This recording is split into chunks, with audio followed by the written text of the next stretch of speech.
السلام علیکم ورحمۃ اللہ وبرکاتہ۔ جو کتاب محض ترجمہ قرآن پر مبنی ہو اور صرف اردو میں ترجمہ قرآنی کتاب کی شکل میں ہو، قرآنی عربی متن بالکل بھی نہ ہو، تو کیا ایسی کتاب کو بغیر وضو چھونا جائز ہے؟ مکروہ ہے۔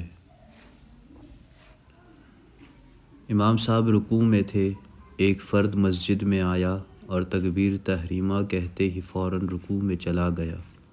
اس نے قیام بالکل بھی نہیں کیا، تو کیا اس کی نماز ہو گئی؟ تکبیر تحریمہ میں قیام فرض ہے اور اس کی ادنیٰ مقدار رکن کی 3 تسبیح کے برابر ہے۔ لہٰذا جو شخص تکبیر تحریمہ کہہ کر اتنی دیر کھڑا رہے جتنی دیر میں 3 مرتبہ تسبیح پڑھی جا سکتی ہے اور اس کے بعد رکوع میں جائے تو اس کی نماز ہو جائے گی، بصورت دیگر اس کی نماز نہ ہوگی اور اسے نماز لوٹانی ہوگی۔ ایک شخص کا نکاح اس کی چچا زاد بہن سے ہوا تھا۔ کچھ عرصہ پہلے اس کی بیوی کا انتقال ہو گیا۔ اب اس کے چچا اپنی دوسری بیٹی کا نکاح یعنی اس کی مرحومہ بیوی کی بہن کا نکاح اس سے کرنا چاہتے ہیں۔ کیا وہ یہ نکاح کر سکتا ہے؟ خاتم النبیین صلی اللہ علیہ وسلم کی شریعت کے مطابق یہ جائز ہے۔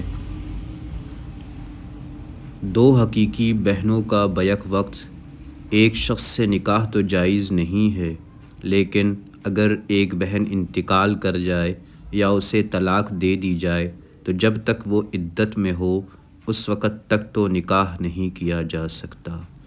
عدت کے ایام گزر جانے کے بعد بیوی کی حقیقی بہن سے نکاح کیا جا سکتا ہے، اس میں کوئی حرج نہیں۔ جمعہ کے دن پہلی اور دوسری اذان کے درمیان کتنا وقفہ ہونا چاہیے اور کون سی اذان کے بعد کاروبار میں مشغول رہنا جائز نہیں، اس سلسلے میں آپ ہماری رہنمائی فرمائیں۔ ہمارے سلف صالحین کا طریقہ یہ رہا کہ زوال کے فوراً بعد اذان اول ہو اور اس کے بعد وعظ و نصیحت، اور پھر دوسری اذان اور اس کے بعد خطبہ جمعہ۔ جمعہ کی پہلی اور دوسری اذان کے درمیان وقفے کی مقدار متعین نہیں، البتہ خلیفہ ثانی سیدنا عثمان رضی اللہ عنہ نے اذان اول کا اضافہ اس لیے فرمایا تھا کہ لوگ اذان جمعہ سن کر جمعہ کی تیاری کی طرف متوجہ ہو جائیں اور دوسری اذان سے پہلے مسجد میں پہنچ جائیں۔ لہٰذا پہلی اور دوسری اذان میں موقع و محل کے لحاظ سے اتنا وقفہ ضرور ہونا چاہیے کہ لوگ بروقت مسجد پہنچ جائیں۔ البتہ بلا ضرورت بہت زیادہ وقفہ دینا یا نماز جمعہ بہت تاخیر سے ادا کرنا پسندیدہ نہیں۔ بعض علماء کے نزدیک خرید و فروخت کی ممانعت زوال کے فوراً بعد اذان اول ہوتے ہی شروع ہو جاتی ہے۔ شیر خوار بچے عموماً فوم کے گدے پر پیشاب کر دیتے ہیں، کیا یہ سوکھنے سے پاک ہو جاتے ہیں؟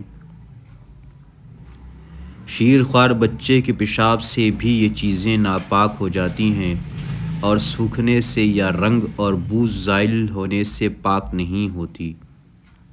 ان کو پاک کرنے کا طریقہ ہے کہ انہیں 3 مرتبہ دھوئیں اور ہر مرتبہ اتنی دیر کے لیے چھوڑ دیں کہ ان سے قطرے ٹپکنا بند ہو جائیں۔ تیسری مرتبہ دھونے کے بعد قطرے ٹپکنا ختم ہو جائیں تو گند پاک ہو جائے گا۔ اس کو دھوتے وقت نچوڑنا اور دوسری اور تیسری مرتبہ دھونے سے پہلے خشک ہونا ضروری نہیں۔ پاکی کا یہ طریقہ ہر اس چیز کے لیے ہے جو نچوڑنے سے نچڑ نہ سکتی ہو۔ اگر نل وغیرہ کے بہتے پانی سے پاک کیا جائے تو اتنی دیر تک پانی بہانا کافی ہے کہ نجاست کے نکلنے کا گمان غالب ہو جائے۔ تدریس کے سلسلے میں کیا کوئی فیس لی جا سکتی ہے؟ اسلام نے تو تدریس کے سلسلے میں کوئی فیس نہیں رکھی، یہ ایک اسلامی حکومت کی بنیادی ذمہ داری ہے کہ وہ ریاست کے ہر باشندے کو بلا معاوضہ تعلیم و تربیت و صحت فراہم کرے۔